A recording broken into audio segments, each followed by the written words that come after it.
Buenos días, buenas tardes. Gracias por la invitación para poder compartir, reflexionar sobre en este camino sinodal que estamos celebrando, que estamos viviendo, detenernos brevemente para reflexionar, analizar, hacer una hermenéutica, digámoslo así, de un pasaje clave en la historia de nuestra fe, en la historia de la Iglesia, que tiene sus raíces en la Biblia, en las Sagradas Escrituras.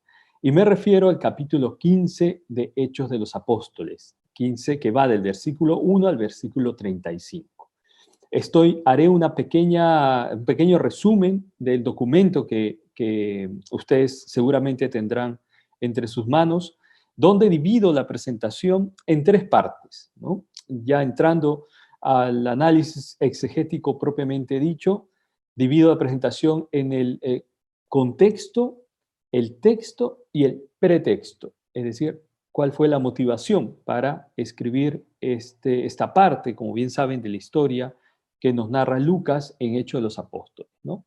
El título de este momento de hermenéutica llamo la sinodalidad como fruto del conflicto, ¿no? Y aquí entro el primer punto, porque Hechos capítulo 15 empieza con un conflicto y, digámoslo de alguna manera, termina con un conflicto, ¿no? Pablo y Bernabé, que están en Antioquía, ¿no? Que están teniendo esta dificultad con personas cristianas que tienen una manera de pensar determinada, harán toda la experiencia sinodal en Jerusalén, pero curiosamente, si vamos al final del capítulo 15, Pablo y Bernabé tendrán diferencias y cada uno seguirá un camino distinto para la evangelización. Lo que quiero resaltar a este punto es que nos invitamos a leer Hechos 15 con ojos de realidad. Cuando leemos la palabra de Dios con ojos de fe, nos lleva a la realidad. Y cuando leemos la realidad, nos lleva a la fe. ¿De acuerdo? Entonces, no es que el sínodo, el concilio se le suele llamar, pero también le podemos llamar el sínodo de Jerusalén, termina como un happy end, ¿no? Como esas historias que todos pensamos terminan bien, bonito. No, es un tiempo difícil para la iglesia en Jerusalén y Antioquía, las primeras comunidades cristianas. Como hoy, es un tiempo difícil. Sin embargo, el ejercicio sinodal que hacen los apóstoles y toda la comunidad es un prototipo, es un paradigma para nosotros. Entonces, este es el contexto, momento difícil. Vamos al segundo momento, el más largo de mi presentación, para analizar algunos puntos claves del texto de Hechos de los Apóstoles, ¿no?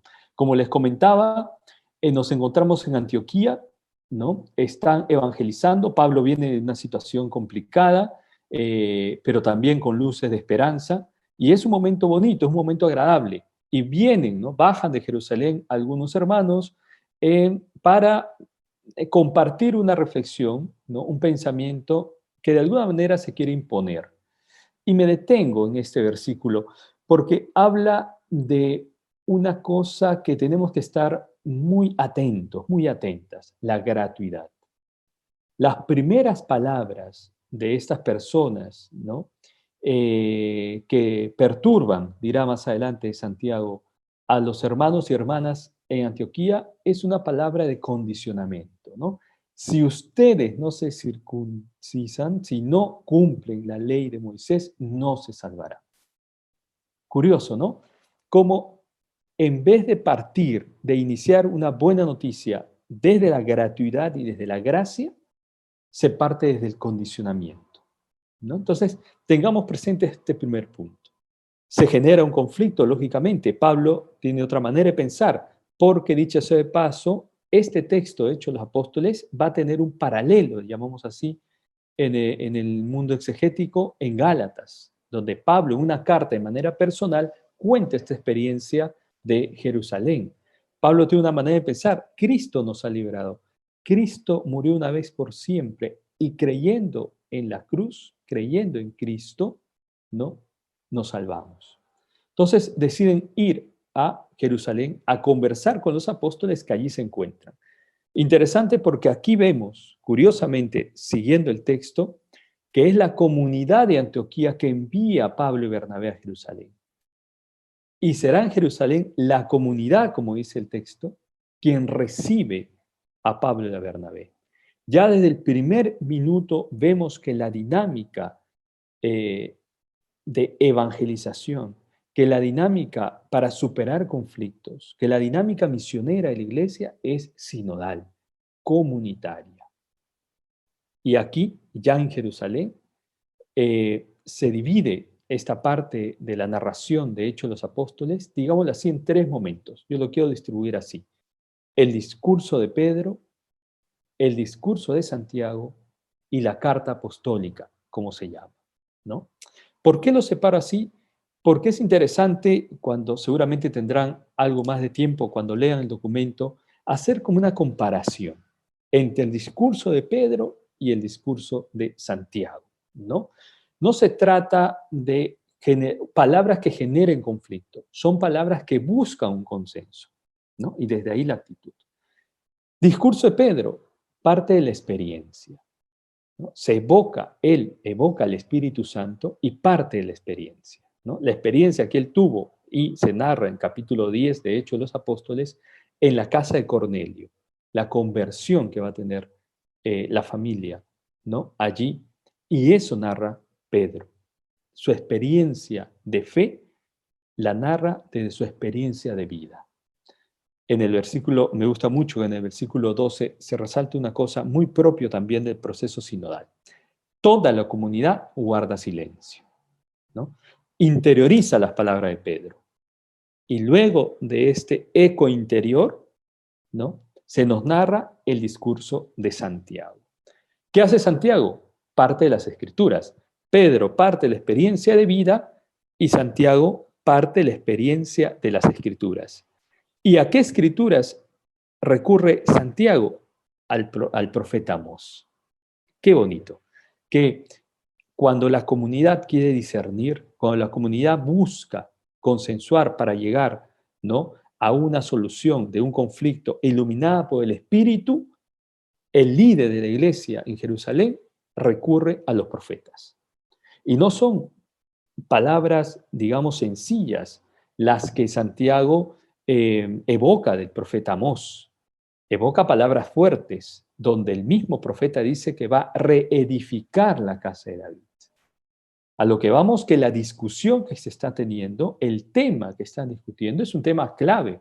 Para algunos autores que estudian más profundamente esta parte de Hechos de los Apóstoles, nos dicen que es una discusión fundacional. Aquí nos estamos jugando la identidad de la iglesia y la identidad misionera de la iglesia. Me explico brevemente.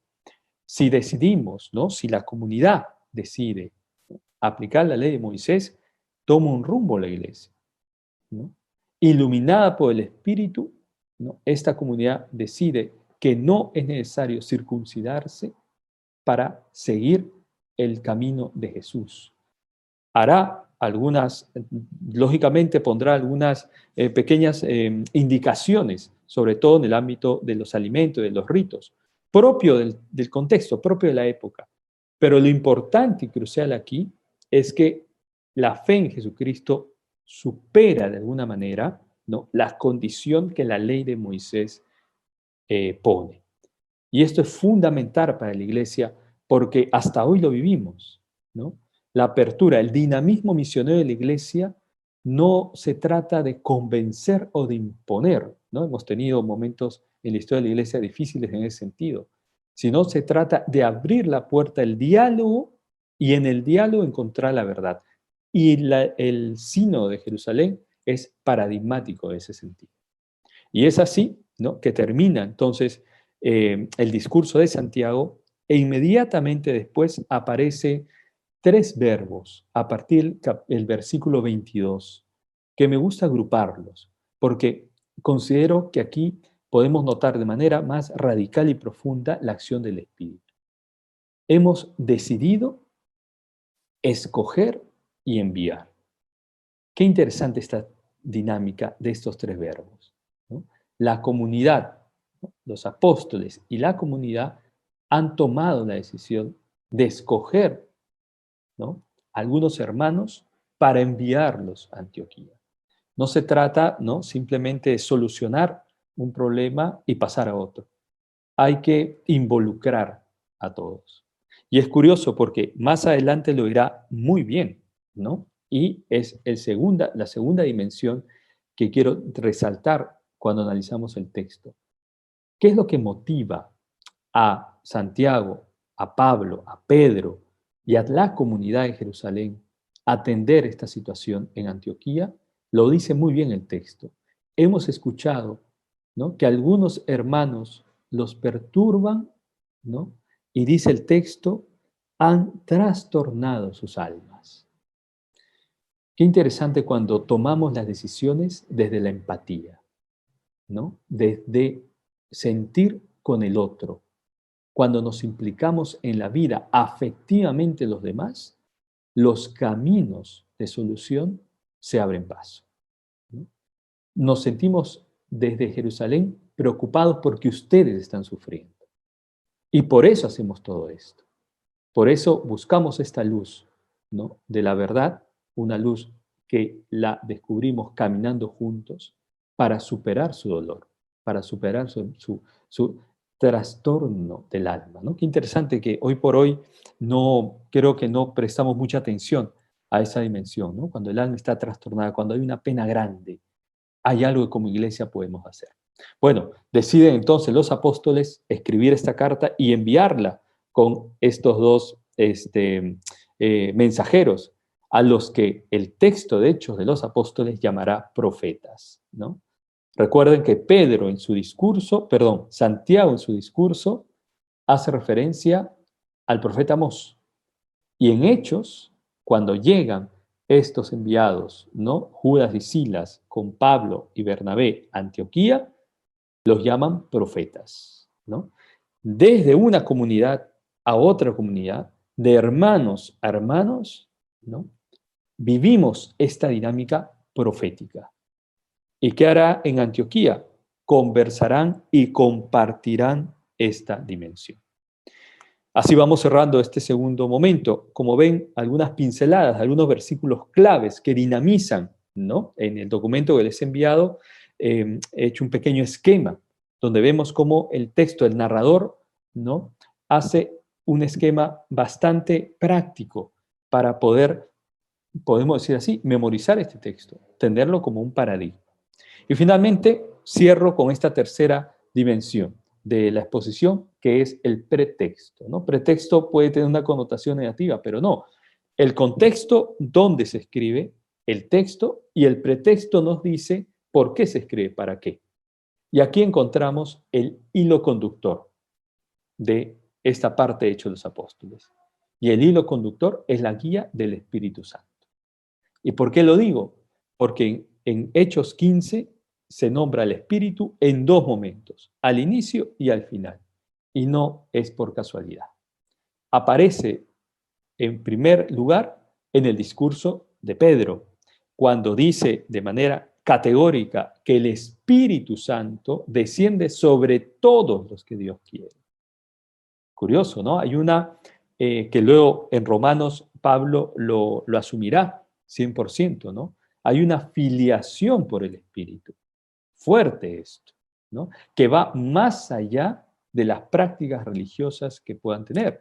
Está al inicio en el discurso de Pedro. Y esto va a ser un agente, en unas palabras dinamizadoras para la solución. ¿Y en dónde aparece en segundo lugar? Versículo 28, casi al final, en la carta que envía Santiago y la comunidad de Jerusalén, en quizás uno de los versículos más famosos, ¿no? Hemos decidido el Espíritu Santo y nosotros, ¿no? El Espíritu Santo, ese eco que es el Espíritu que desciende sobre todos, ilumina la decisión que va a ser una decisión para todos, ¿no? Hemos decidido en el Espíritu Santo, con el Espíritu Santo, ¿no?, enviar y anunciar esta buena noticia. Por eso decimos que Él es el Espíritu quien guía todo proceso sinodal, ¿no? Cuando, primero, pisando los pies en la tierra, como se dice, encontramos realidades de mucho conflicto, encontramos realidades difíciles. Son en esas realidades donde tenemos que encontrar el Espíritu. Y mientras vamos animándonos a tener esa actitud, ¿no?, de empatía, ¿no?, de reconocer con los ojos abiertos qué es lo que hace sufrir a la otra persona, se abre justamente la luz y la posibilidad de encontrar el Espíritu que guíe ese camino. Y así, con esta carta, termina Hechos de los Apóstoles, esta parte del capítulo 15, con esta confirmación de la comunidad de Antioquía. ¿Y cómo confirma la comunidad? Qué bonito las palabras que se usan, con alegría y gozo. Qué interesante que una confirmación del Espíritu, que una confirmación que el proceso que estamos haciendo es de Dios, es la alegría del pueblo de Dios, es la alegría de la comunidad y el gozo de la comunidad. Por eso también creo que es un criterio para nuestras decisiones, ¿no? Si algo que vamos caminando, que vamos acordando, no genera alegría, no genera entusiasmo, la verdad yo pienso que hay que revisarlo, ¿no? Hay que volverlo a llevar a la oración. Y finalmente, como un pequeño excursus, les digo, volvemos a una situación conflictiva, ¿no? Si bien se soluciona, ¿no? Y esto va a marcar la historia de la iglesia, ¿no? Que no es necesario seguir la ley de Moisés para creer en Jesucristo, para ser salvados, ¿no? Porque Cristo nos enseña que es la gracia la que salva al ser humano y que es desde la gracia que mis acciones, en acción de gracias, ¿no? Me permiten actuar bien y actuar en una comunidad, en una sociedad, buscando el bien común, como gratitud, no como obligación, ¿no? Así se va aplicando y ahí se va construyendo la iglesia. Pero, como les digo, Pablo y Bernabé volverán a tener un conflicto, no del grado que estos hermanos, ¿no?, hacían perturbar las almas, pero donde deciden que cada uno irá por un lugar diferente a evangelizar. ¿A qué nos invita este texto? Y termino, a que siempre estemos atentos, ¿no? Que el Espíritu nunca cierra ninguna puerta, que a pesar del conflicto, ¿no?, que a pesar de las situaciones que angustian, ¿no?, siempre aparece esta luz que orienta, que no significa que todo terminará bien y feliz, sino que termina con mayor compromiso, que termina con mayor creatividad, ¿no? Digámoslo así, que termina con mayor entusiasmo para seguir caminando, para seguir construyendo, ¿no? Porque la meta es el camino, ¿no? El producto es el proceso, cuando sabemos y no sabemos, orientados, guiados por el Espíritu Santo. Entonces, que este texto de Hechos de los Apóstoles, en este breve tiempo he compartido con todos ustedes, nos pueda seguir animando y a ir construyendo de manera creativa cuáles son los caminos, las herramientas, estructuras que nos pueden ayudar a todos a construir esta iglesia, como dice el profeta Amós, a reedificar la casa de Dios. Que esto también nos pueda dar algunas pinceladas, ¿no?, para una hermenéutica sinodal de la palabra, con 4 dimensiones, ¿no?, que es lo que he aplicado al momento de estudiar Hechos capítulo 15. Una dimensión histórica, una dimensión profética, una dimensión pastoral y una dimensión afectiva, el sentir con el otro. Que estas 4 dimensiones las podamos aplicar, analizar en el texto y así podamos descubrir la presencia del Espíritu que guía cada paso de la iglesia. Que sigamos bien en este curso, que podamos completarlo, que podamos llenarnos de luces, porque todos somos agentes, protagonistas de este camino sinodal. Bendiciones.